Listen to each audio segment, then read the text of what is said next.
Hi, I'm Carrie. I'm here with Robert, who does the historical tours of Greater Holyoke. He offers both private and public tours of local canal systems, reservoirs, cemeteries, as well as various parks and streets in Holyoke, Chicopee, and South Hadley, Mass. You can find out more information on his tours on his website, holyokecanaltour.org, or email him directly at bobcat4214, capital B, at yahoo.com. You can also check out some of the other podcasts we have of some of the other tours as well. So today we're talking about the Pulaski Park of Holyoke. Now, what are some of the major attractions of Pulaski Park? Okay, if you go to Pulaski Park, you'll see that it's mostly a walking park at this point.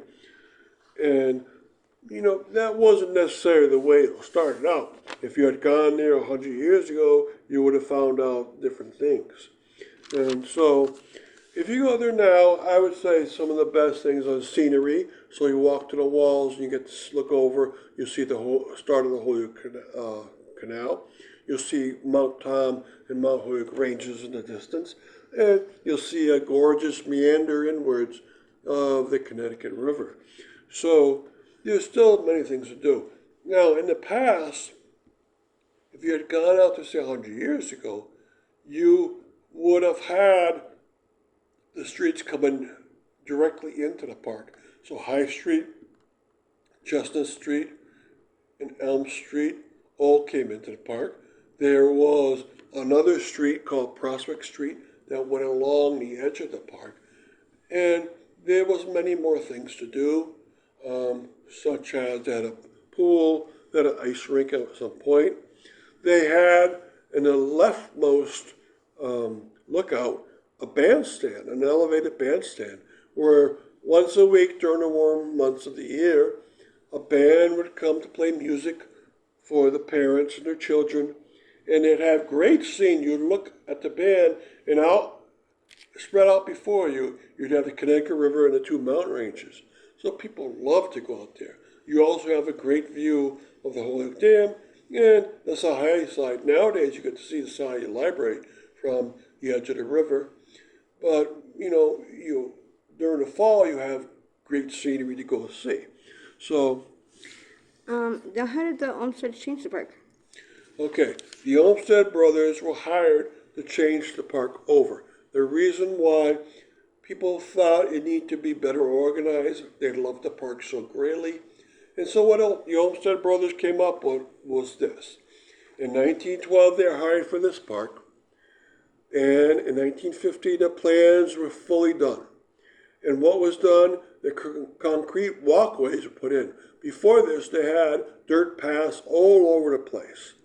And so they made it so the concrete walkways held the people to set places to walk around. They also built the outlooks over the river. They also put trees and set patterns around the park. And so people loved this park even more.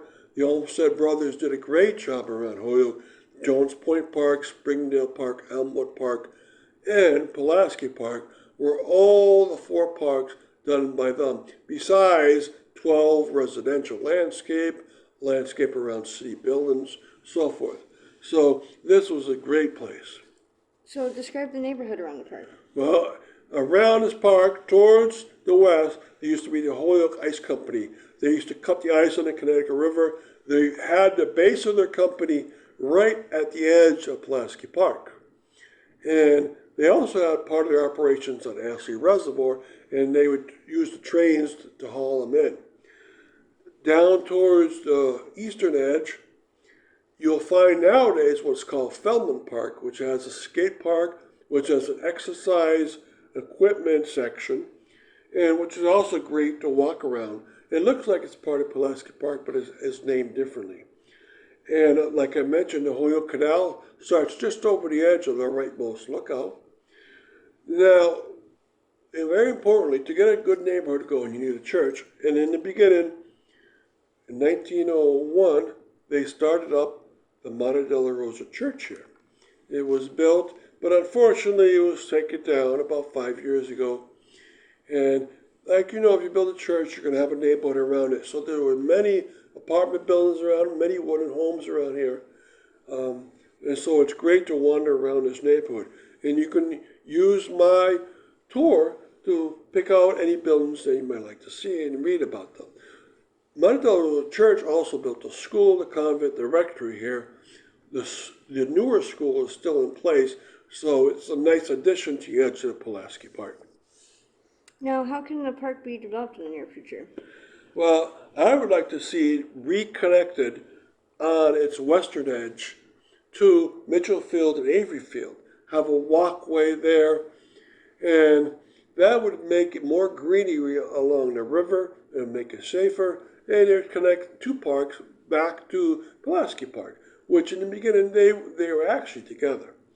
Now, on the other end, the eastern edge, sure, you go from Pulaski Park to Feldman Park, but very close at hand is the canal. And I hope that they've done 2 canal brickways in Holyoke. I hope that the 3rd, the 4th, the 5th addition to these brickways include a brickway that goes from the first level canal of Holyoke Heritage State Park up to the very edge of Feldman Park, and then continues into the park right up to the first outlook, where you can see the gates of the Holyoke Canal System let the water in.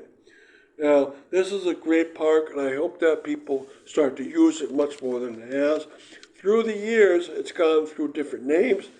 It was actually called officially Cary Park in the beginning, and Cary Park was used because it reminded the Irish people around this area of County Kerry in Ireland. And if you go out to the Dingle section of County Kerry and look out at the peninsulas, it looks very similar to the mountain ranges you see here. There's 2 mountain ranges on the Dingle section of County Kerry with a beautiful ocean to the west, and by having the Connecticut River and the 2 mountain ranges, it looks very much to people of County Kerry like their old-time county. And then it changed its name into Prospect Park, and then it changed its name in 1939 to what you have now, Pulaski Park. So I hope you read about my history of this park.